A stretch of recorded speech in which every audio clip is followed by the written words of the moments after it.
पहला कुरिन्थी पहला अध्याय इसका 18वां पद को जरा पढ़े। पहला कुरिन्थी पहला अध्याय इसका 18वां पद, इसमें लिखा है, क्योंकि क्रूस की कथा नाश होने वालों के निकट मूर्खता है, परंतु हम उद्धार पाने वालों के निकट परमेश्वर की सामर्थ्य है। क्रूस की कथा नाश होने वालों के निकट मूर्खता, परंतु हम उद्धार पाने वालों के निकट परमेश्वर की सामर्थ्य है। हालेलुया। पहला कुरिन्थी पहला अध्याय बहुत महत्वपूर्ण एक अध्याय है, जिसमें पौलुस कोरिन्थ कलीसिया को पत्री लिखने का समय कई चीजों के बारे में खुलासा करता है। एक, इस पहला अध्याय में पौलुस पूरे मानव जाति को 3 भाग में बांटते हैं। पहला जो भाग है वो है ज्ञानी लोग, ज्ञानी लोग। दूसरा जो भाग है वो है यहूदी लोग। तीसरा जो भाग है वो है विश्वासी। और पहला भाग के बारे में यदि आप सोचे, बहुत पढ़े लिखे लोग हैं, यूनानी लोग, बहुत पढ़े लिखे लोग, ज्ञान के बारे में बड़े दार्शनिक लोग, और उन लोग अपना ज्ञान से परमेश्वर को खोजने का कोशिश करते हैं, पर उन्हें परमेश्वर नहीं मिलता।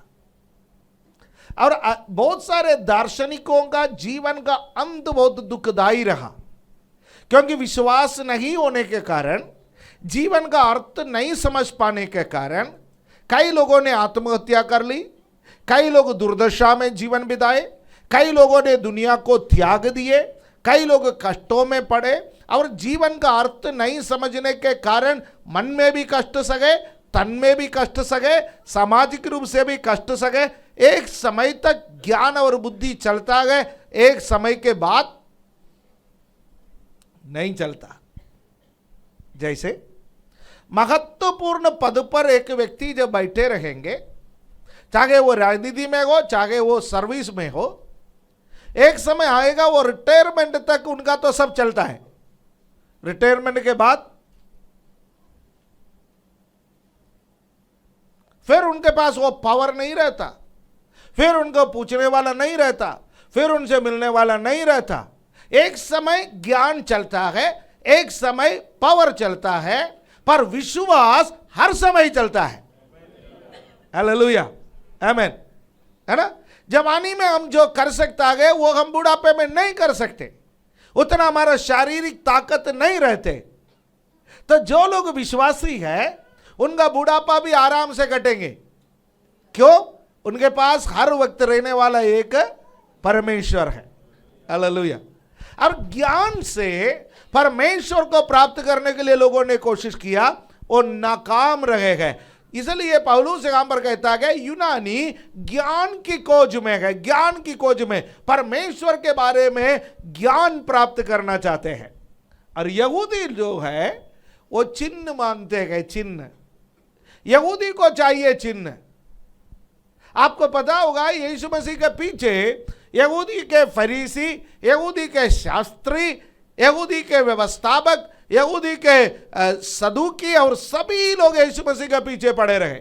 और यीशु मसीह हर बार चिन्ह दिखाते थे, पर उनको एक और चिन्ह चाहिए, मसीहा होने का प्रमाण दो।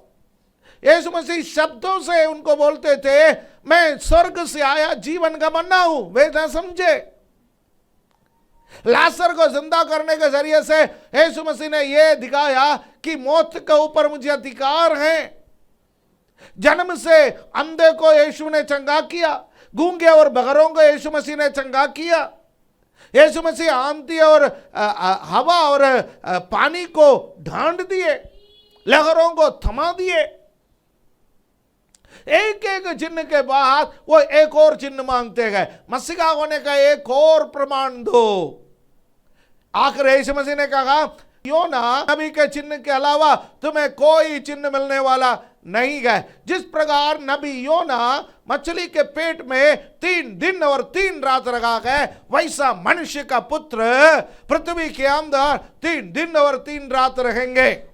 इसके अलावा तुम्हें कोई चिन्ह नहीं मिलेगा। यहूदी चिन्हों से परमेश्वर को ढूंढना चाहा पर उनको कोई चिन्ह नहीं मिला, इसलिए यह जो चिन्ह मिला है वो चिन्ह को उन्होंने इनकार कर दी। और यूहन्ना अपना सुसमाचार में लिखा वो अपनों के बीच में आया पर अपनों ने उसे ग्रहण नहीं किया।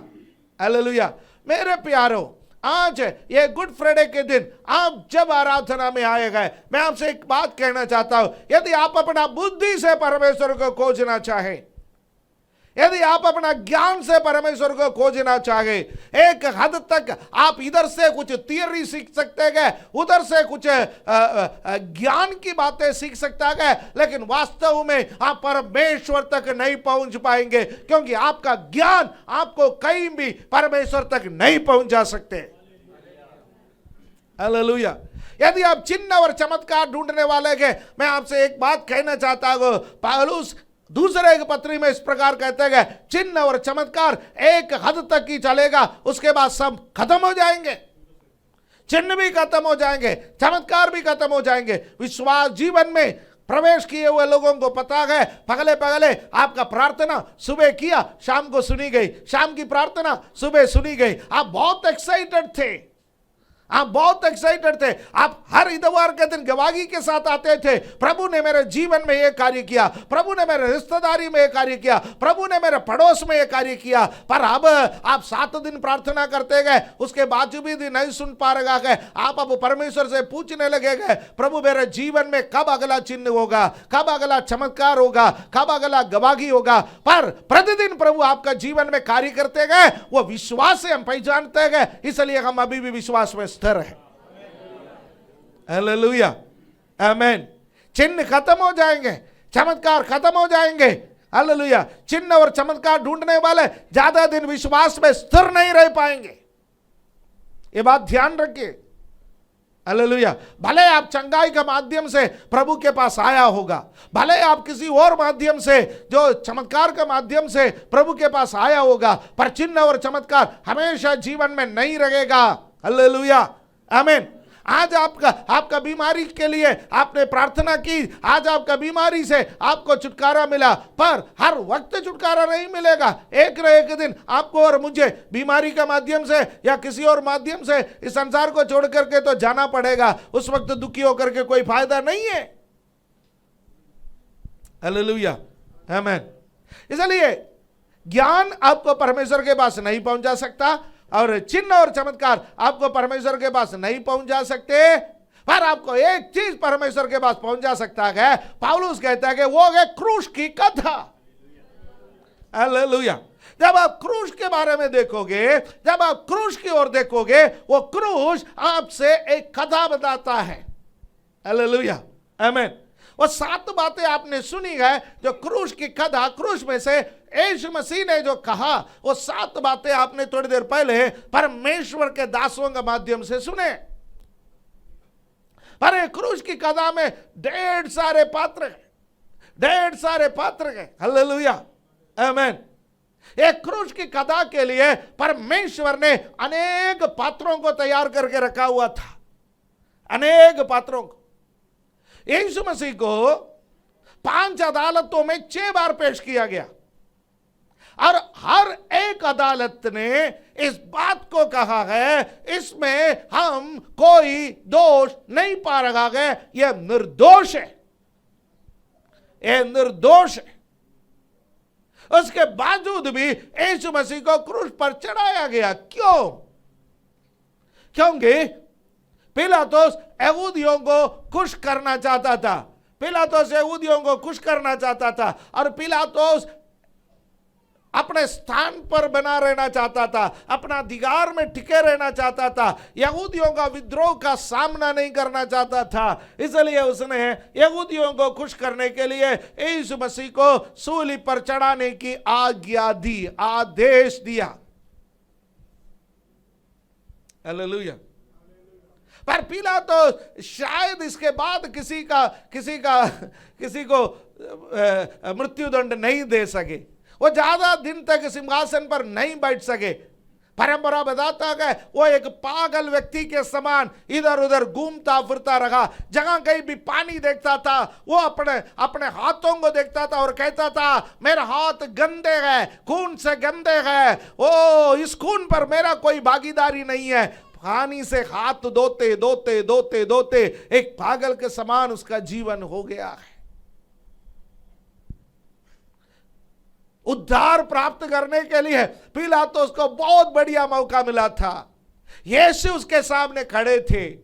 उसने यीशु मसीह से पूछा क्या तू मसीहा है, क्या तू यहूदियों का राजा है। यीशु आसानी से इनकार कर सकता था।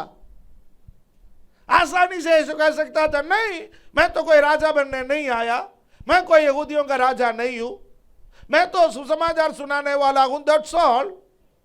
पर यीशु ने उसे कहा हां मैं हूं। आपने कह दिया एग्जैक्टली, आपने जो कहा वो हूं मैं यहूदियों का राजा हूं। और यहूदियों का राजा मसीहा होने का अर्थ पिलातुस समझ सकता है। वो समझ करके भी यीशु को अपनाने का मौका उसको मिला, उसने अपनाया नहीं। क्रूस के करीब होने से, यीशु का करीब होने से कोई फायदा नहीं है, यीशु को अपनाना पड़ता है। हालेलुया, आमीन। हेरोदस को मौका मिला यीशु को ग्रहण करने का, पर हेरोदस ने कभी यीशु को ग्रहण नहीं की। उन सैकड़ों सिपाहियों को यीशु को ग्रहण करने का मौका मिला जिन्होंने यीशु पर कोड़े बरसाए, जिन्होंने यीशु के मुंह पर थूका, जिन्होंने यीशु का सिर पर कांटों का मुकुट रखा, जिन्होंने यीशु मसीह का वस्त्र को निकाल करके वही जनी वस्त्र पहनाए, जिन्होंने यीशु को शूल से भेदा, जिन्होंने यीशु के आंखों में पट्टी बांध करके थप्पड़ मार करके कहा कि भविष्यवाणी कर, किसने तुझे मारा है उसका नाम बता। उन सैकड़ों सिपाहियों को यीशु को ग्रहण करने का मौका मिला, पर उन्होंने यीशु को ग्रहण नहीं की। पर एक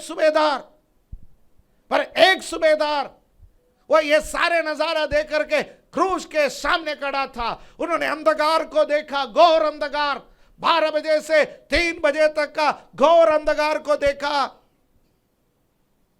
क्रूस पर चढ़ाए जाने वाले लोग गालियां देता गए, कोसते गए, श्राप के वचन कहते गए, पर इस व्यक्ति जिसको हमने सूली पर चढ़ाया, सैकड़ों हजारों लोगों को शायद उसने मृत्यु दंड देते हुए देखा होगा, पर यह व्यक्ति, इसने कहा प्रभु इन्हें क्षमा कर। ये बाकियों से हटकर हैं, ये बाकियों से भिन्न हैं, एक अलग व्यक्ति है। उसको देखकर उसने कहा वास्तव में यह परमेश्वर का पुत्र है।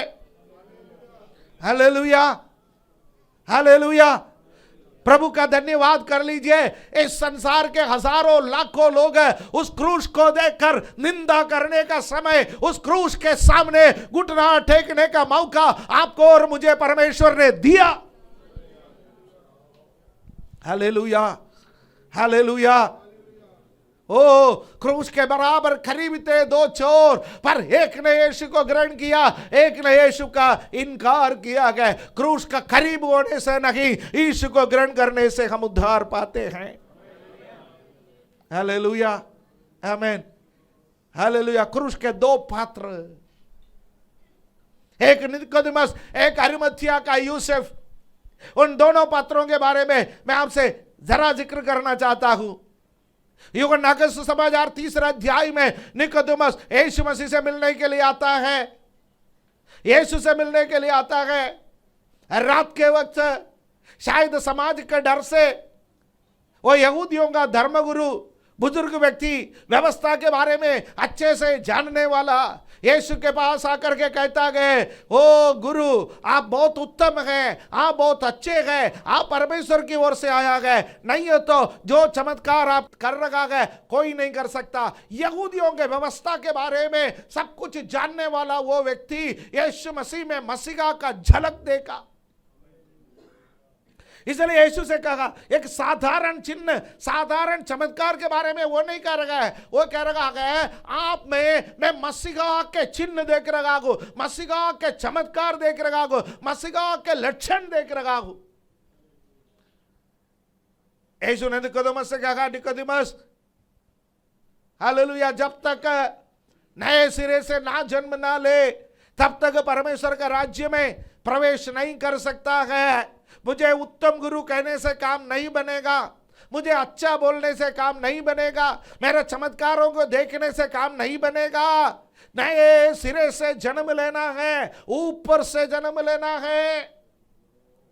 निकोदेमस पूछ रहा है, मनुष्य बूढ़ा होने के बाद दोबारा मां के गर्भ में जाकर के फिर जन्म ले, मैं पुनर्जन्म के बारे में सुना हूं, क्या पुनर्जन्म के बारे में आप बात कर रहे हैं? यीशु ने कहा मैं पुनर्जन्म के बारे में बात नहीं कर रहा हूं, मैं नया जन्म के बारे में बात कर रहा हूं। जो शरीर से जन्मा है वो शरीर है, पर जो आत्मा से जन्मा है वो नया जन्म है, वो आत्मा है। ओ निकोदेमस, तुम्हें आत्मा से जन्म लेना है। हालेलुया। अधिकांश लोगों ने सोचा निकोदेमस ये सुना वो चला गया। मैं आपसे कहना चाहता हूं निकोदेमस घर जाते जाते एक नया सृष्टि बन गया है, एक नया व्यक्ति बन गया है, यीशु मसीह का एक रहस्य चेला बन गया है। हालेलुया, आमीन, आमीन। दूसरा व्यक्ति अरिमथिया का यूस, उसके बारे में सुसमाचार के पहले खंडों में कई वर्णन नहीं है, लेकिन आखिरी खंड में वर्णन है। वो एक मंत्री था, हालेलुया, वो एक मंत्री था, उसको परमेश्वर ने संभाल के रखा। कुछ लोगों को परमेश्वर ने पगला दिन के लिए नहीं, अंतिम दिन के लिए संभाल के रखा है। हालेलुया। कई बार हम सोचते गए हम साधारण लोग ही प्रभु के पीछे चल रहा है, हम बड़े गरीब लोग ही प्रभु के पीछे चल रहा है, हम कम पढ़े लिखे लोग ही प्रभु के पीछे चल रहा है, हम कम पैसे वाले ही प्रभु के पीछे चल रहे। ऐसा नहीं सोचना। परमेश्वर ने निकोदेमस जैसे लोगों को, परमेश्वर ने अरिमथिया का यूसुफ जैसे लोगों को इस देश में भी संभाल के रखा है। एक बार एलिया ने परमेश्वर से बोला, प्रभु आपके जी के बहुत पुअर है, आपके पास जनरल नॉलेज की कमी है, पर मेरे पास बहुत है। क्या है मेरा जनरल नॉलेज? मेरा जनरल नॉलेज कह रहा है कि ये देश में इस्राएल में मैं अकेला रह गया प्रभु को मानने वाला, और कोई नहीं है। मैं अकेला रह गया, बाकी सबको इजबेल ने मार डाला, बाकी सबको आहाब ने मार डाला, या तो सब भागे, मैं अकेला रह गया। प्रभु कहता है एलिया अपना जनरल नॉलेज का किताब को पन्नी में लपेटो, जेब में रखो, तुम्हें जो नहीं मालूम है उसके बारे में बात मत करो। इस देश में 7,000 भविष्यद्वक्ताओं को, इस देश में 7,000 मध्यस्थ करने वालों को, 7,000 प्रार्थना करने वालों को, जो बाल के आगे घुटना नहीं टेका, मैंने संभाल के रखा है। मेरे प्यारो, जहां आप उम्मीद नहीं करते हैं वहीं से विश्वासियों को परमेश्वर खड़ा करेंगे। हालेलुया। वो जगह से आप उम्मीद नहीं करते वहां से परमेश्वर विश्वासियों को खड़ा कर देंगे। वो टीवी वाले के झूठ पर विश्वास मत कर लीजिए, न्यूज चैनल वाले जो झूठ बोलते हैं उस पर विश्वास मत करो, अखबारों में जो झूठ छप करके आता है उस पर विश्वास मत कीजिए, सोशल मीडिया में जो ट्रेंडिंग बात है वो सुन करके विचलित मत हो जाइए, व्हाट्सएप यूनिवर्सिटी से पढ़ करके निराश मत हो जाइए। दर्शन देखने वाला बनिए, विश्वास में पक्का बनिए। हालेलुया। सब कुछ परमेश्वर अपने योजना के मुताबिक कर रहा है, सब कुछ जो अपने योजना के मुताबिक कर रहा है। हालेलुया। दुनिया सोचते गए हम उसको बेवकूफ बना रहा है, उसको कोई बेवकूफ नहीं बना सकता है। जब लोग हल्लड़ करते गए, स्वर्ग में जो बैठने वाला है वो हंसता है। हालेलुया, आमीन, आमीन। क्रूस पर जब यीशु मसीह को टांगा गया, सब लोगों ने उसको टट्टों में उड़ाया, सब लोगों ने मजाक किया, सब लोगों ने उसका विरोध में बात की, सब लोगों ने सोचा यीशु खत्म, यीशु फिनिश। पर ऐसा नहीं हुआ, ऐसा नहीं हुआ। हालेलुया। क्रूस पर यीशु मसीह को चढ़ाया गया। यीशु मसीह ने 7 वाणियां कहे, अपना प्राण को वहां पर त्याग दिए, आपके लिए और मेरे लिए प्राण को त्याग दिए। और उसने कहा था मनुष्य का पुत्र को अधिकार है कि अपना प्राण को सौंप दे, जब चाहे वापस ले। उसने अपना प्राण को त्याग दिए कालवरी के क्रूस पर। उसने अपने आप को सौंप दिया। हे पिता, मैं मेरी आत्मा तेरे हाथ में सौंपता हूं। हालेलुया। वो प्रभु यीशु मसीह जिसके पीछे कोई चलना चाहता था, उसने कहा मैं आपके पीछे चलना चाहता हूं। यीशु ने कहा आकाश के पक्षियों को बसेरा और लोमड़ियों का भट्ट है, पर मनुष्य का पुत्र को सिर धरने की भी जगह नहीं। अपने कंधे पर सिर रख करके, अपने ही कंधे पर सिर रख करके वो सो गया है। हालेलुया, आमीन। भारी भरकम क्रूस प्रभु यीशु मसीह ने उठाया। उसने आपके लिए मेरे लिए लहू बहाया, कांटों का मुकुट धारण किया। क्या क्या यातनाएं प्रभु यीशु मसीह ने नहीं सहा, पर वो क्रूस यीशु को फिनिश नहीं कर सके। हालेलुया। इब्रानियों का पत्री का लेखक कहते हैं यीशु मसीह ने क्रूस का दुख सह लिया, बड़े आनंद के साथ सह लिया, बड़े आनंद के साथ सह लिया। हालेलुया, आमीन, आमीन। थोड़ी देर पहले प्रभु के दास में से एक ने कहा यदि यीशु मसीह क्रूस पर नहीं चढ़े होते तो परमेश्वर के दासों को इतना कष्ट सहने का हिम्मत नहीं मिलते। हालेलुया, आमीन। कई बार परमेश्वर के दास से बड़ा कष्ट और दुख से गुजरता है। कैसे वो इतना कष्टों को सहते हैं, कैसे इतना दुखों को सहते हैं। हालेलुया। वो जब उसके जीवन में कष्ट और दुख आता है, जो क्रूस पर चढ़ाया गया मसीह को वो मनन करते हैं, ध्यान करते हैं, उसके आंखों के सामने वो क्रूस का मनन करते हैं। क्रूस एक मनन का विषय है, क्रूस एक मनन का विषय है। क्रूस में एक कथा है, वो कथा एक मनन का विषय है। मेरे प्यारे भाइयों बहनों, क्या प्रतिदिन क्रूस आपका मनन का विषय है? क्रूस एक प्रशंसा का विषय है। पौलुस ने कहा मैं अपने में प्रशंसा नहीं करूंगा, पर मैं मसीह के क्रूस पर प्रशंसा करूंगा। क्रूस एक मनन का विषय है, क्रूस एक प्रशंसा का विषय है, क्रूस एक गर्व का विषय है। हालेलुया, आमीन। No cross no crowd. क्रूस के बिना मुकुट नहीं है। इसलिए जब कभी क्रूस देखता है आपका जीवन में, हालेलुया, यीशु को मारने वाले को क्रूस दिखाई दिया, सताने वालों को क्रूस दिखाई दिया, मृत्युदंड देने वाले को क्रूस दिखाई दिया, पर यीशु को क्या दिखाई दिया? क्राउन दिखाई दिया। हालेलुया, मुकुट दिखाई दिया।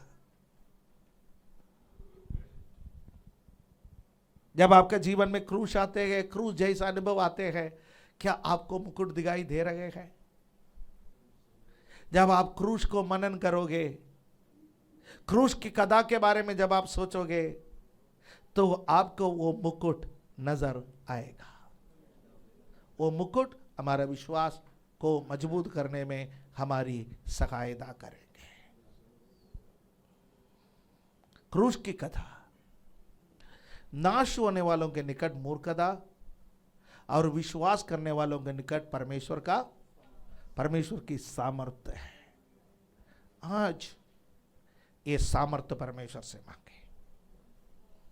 क्रूस कोई कमजोरी नहीं है, क्रूस कोई कमजोरी नहीं है, क्रूस एक सामर्थ्य है। आज प्रभु से कहे वो क्रूस का सामर्थ्य मुझे चाहिए। यस, हालेलुया, मुझे वो क्रूस का सामर्थ्य चाहिए। Hallelujah, praise the Lord. जब यीशु मसीह का क्रूस को मनन करेंगे, उस वक्त हमें एक नया सामर्थ्य के लिए हालेलुया अपने आप को समर्पण करें। हालेलुया, हम अपने स्थान पर खड़े हो जाए। एक और गीत गा करके उस क्रूस को मनन करे। क्रूस की कथा नाश होने वालों के निकट मूर्खता और उद्धार प्राप्त करने वालों के निकट परमेश्वर का सामर्थ्य है। आज वो सामर्थ्य मुझे चाहिए, आज वो मुझे शक्ति चाहिए, आज मुझे वो हिम्मत चाहिए। आज प्रभु मेरे जीवन में कार्य कर। उरमना शकना मना मना मना मा, हृदय का गहराई से, हृदय का गहराई से। यदि क्रूस में एक कथा है, क्रूस में एक सामर्थ्य है जो वचन बताती है, आज मुझे वो चाहिए, आज मुझे वो चाहिए। हालेलुया। उरमना मना मना मा शौडरा बरा बला बरा बा। यहूदी लोग हालेलुया चिन्ह को ढूंढते गए, हालेलुया यूनानी लोग ज्ञान को ढूंढते गए, पर मुझे आज क्रूस का सामर्थ्य चाहिए, क्रूस का सामर्थ्य चाहिए। प्रभु मुझे क्रूस का सामर्थ्य चाहिए, उस सामर्थ्य से मुझे भर दीजिए। रीमानामा नामा शाउडा रबा रबा। क्रूस में एक सामर्थ्य है, उद्धार करने का सामर्थ्य है, चंगाई करने का सामर्थ्य है, हालातों को बदलने का एक सामर्थ्य है, अभिषेक देने का एक सामर्थ्य है, बदलाव लाने का एक सामर्थ्य है। क्रूस में पुनरुत्थान का एक सामर्थ्य लिपा हुआ है। क्रूस में हालेलुया हालेलुया हालेलुया एक क्राउन, एक मुकुट छिपा हुआ है। मुझे वो सामर्थ्य चाहिए, एक दर्शन प्राप्त करने का सामर्थ्य है। आज क्रूस का वो सामर्थ्य को मैं प्राप्त करना चाहता हूं।